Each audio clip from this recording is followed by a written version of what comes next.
YouTube. This is Michael from Mirrors of Consciousness and creator of the Orbifold Tarot.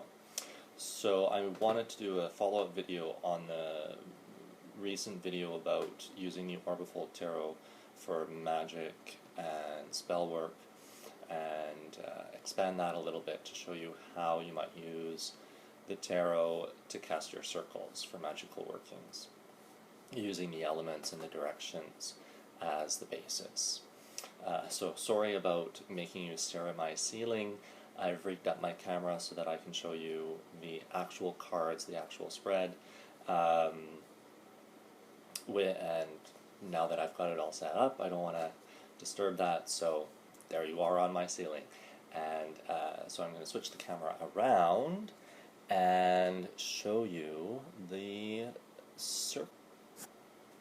So first of all, I've separated the deck into all minors first, then all the court cards in a particular order, and then all the majors, which are not in a particular order. A few of them are, but the rest you might not necessarily use.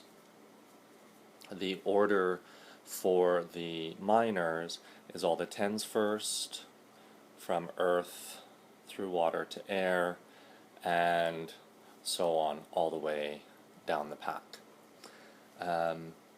So we would first lay out the 10 of earth in the north position,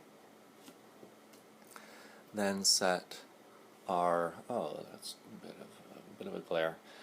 Sorry about the glare, but that's the 10 of water in the west position, then 10 of fire in the south position, 10 of air in the east position.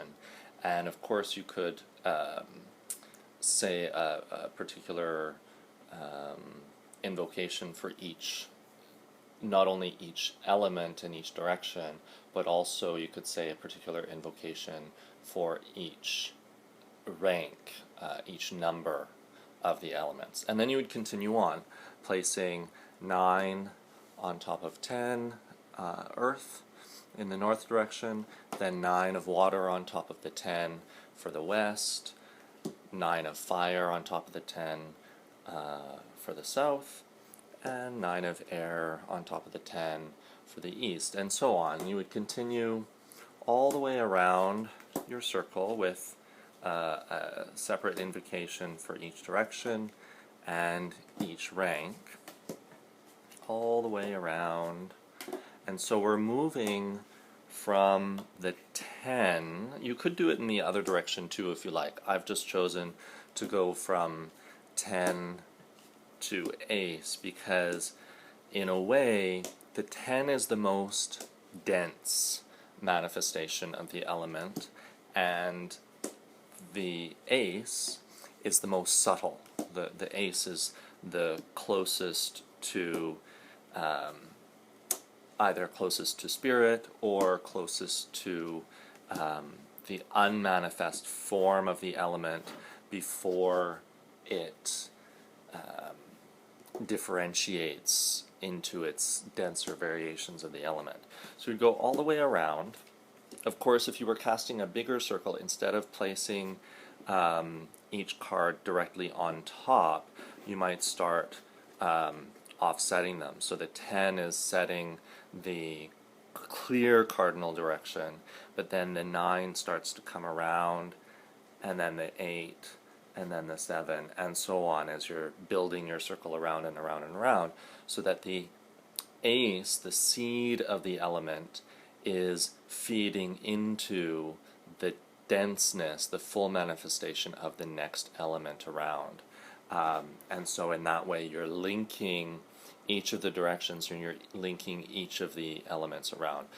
And you could also work with the directions of the clock as well, depending on which direction you cast your circle, and what type of workings you're doing, whether you want to move through the elements from air to fire in a clockwise direction, air to fire to water to earth, or if you want to work from air to earth, well, it would be earth to water to fire to earth to air, and then completing the circle. So those are all kind of different ways to look at that. I also look at the aces sometimes as being members of the court. They are court cards that are, so instead of aces being low, kind of like card games, certain card games, instead of aces being low, sometimes I think of aces being high because they're the most essential aspect of the element.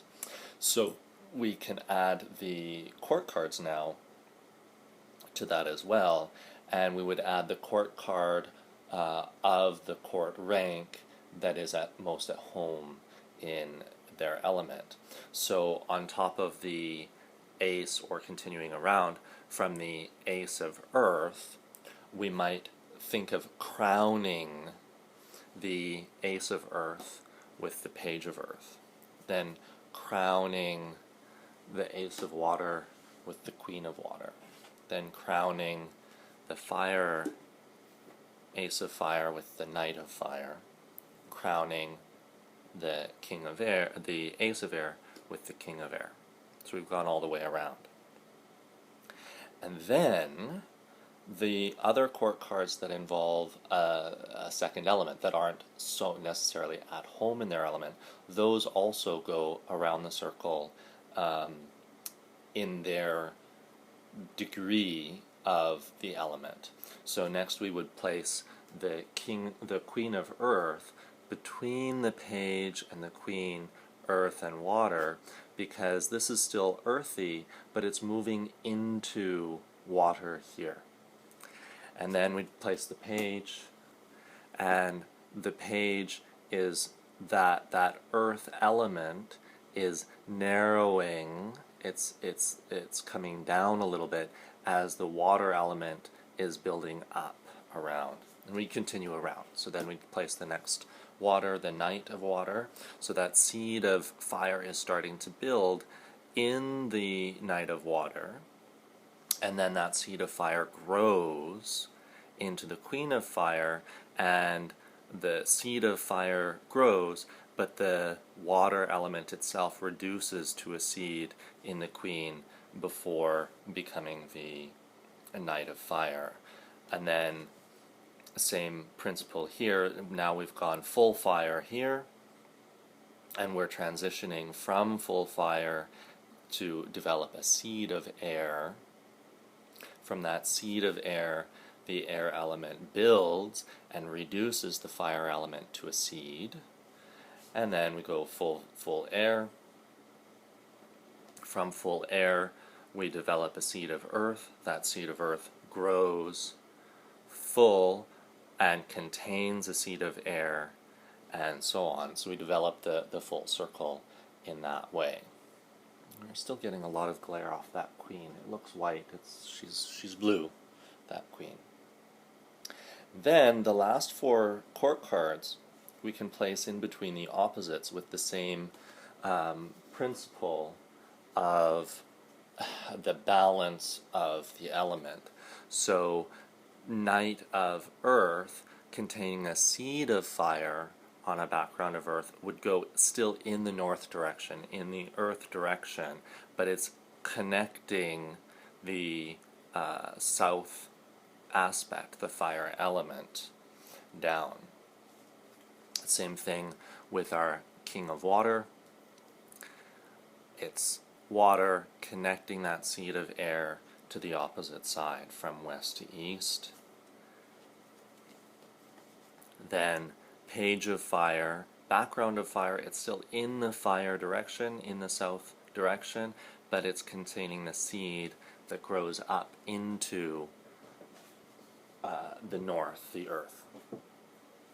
And then finally, our queen of air, being mainly air, mainly east, but she's containing the seed of the west and continuing over into the west. From there, of course, to complete the circle, we could place all the majors, but in particular, you might consider um, placing, especially if you're doing the circle for your magical workings, of course it makes sense to place the magician. And let's place the magician this way so that the air element is merging into the center, the fire element is merging into the center, earth element is merging into the center, water element is merging into the center, and earth element is merging into the center as well. And you are, of course, the magician in the middle. We could also consider placing the manifestation card in the middle, because you're drawing your circle, you're being in the middle of the circle to manifest something, to make something come into creation. And you could also even play with the direction that the manifestation card faces, so you can turn the elements around in either clockwise or counterclockwise, depending on your working, on top of the magician. Then another two cards you might consider, either in the middle of your spell work to create also a turning of time, a turning of the wheel. You might place the wheel.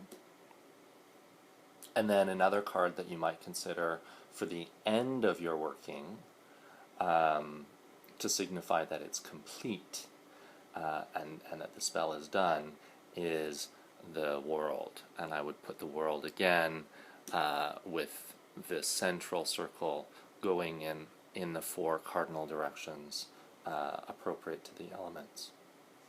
The rest of the majors you could use in your particular working just by virtue of whatever the spell is that you're working on, and whichever major signifies that spell the most.